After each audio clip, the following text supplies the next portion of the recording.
punas, hindi kamay. Ano kalaki yung suko? Ano kalaki yung darating? Grabe si Jerlyn, no? Sabay-sabay natin susuko ang face. Grabe naman na nakagawa nila. Ang laki ng pagmamahal. Ang laki ng slice na pagmamahal. Birahiyo. Alright.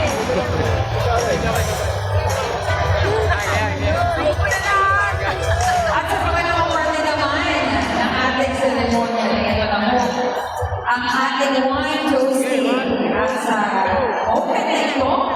Pinagawagan ko namin ang ating mayor, Jimmy Sandoval, at ang ating congressman, Ricky Sandoval, para mamuna sa ating wine toasting.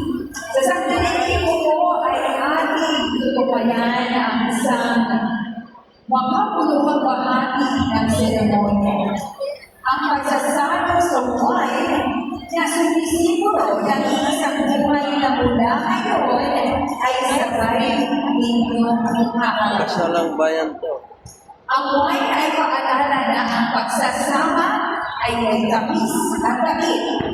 Ngunit sa bawat pagsunugan ng wine, kayo ay mananatiling magkaagawan, nagmamahalan at nagkakagawaan. Habang inaraas natin ang inyong mga baso na may simbito sa isip ng inyong wanata, na sa bawat araw ng inyong pagsasama, ang pag-ibig, respeto at tiwala ang laging manahimik. Walang buenos! Sabay-sabay po natin saksihan ang wine toasting ng ating mga bagong kasal kasama ang ating first couple sa isang pag-ilimang ng pag-ibig, pag-akaisa at panghabang buhay na pagsasama.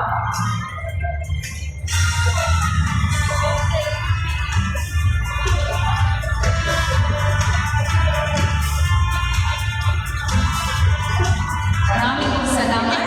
At ngayon, natin tayo magsuko. Matapos nating masaksihan ang mga sandaling ng pagmamahalan at ang pinag-ibay, ating pakinggan ang isang mensahe ng nagmumula sa isang lider na unay na nagmamalasakit sa bawat pamilyang Palawan.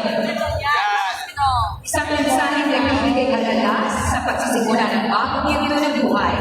Isang paalala na ang pamilya at relasyon sa matatag at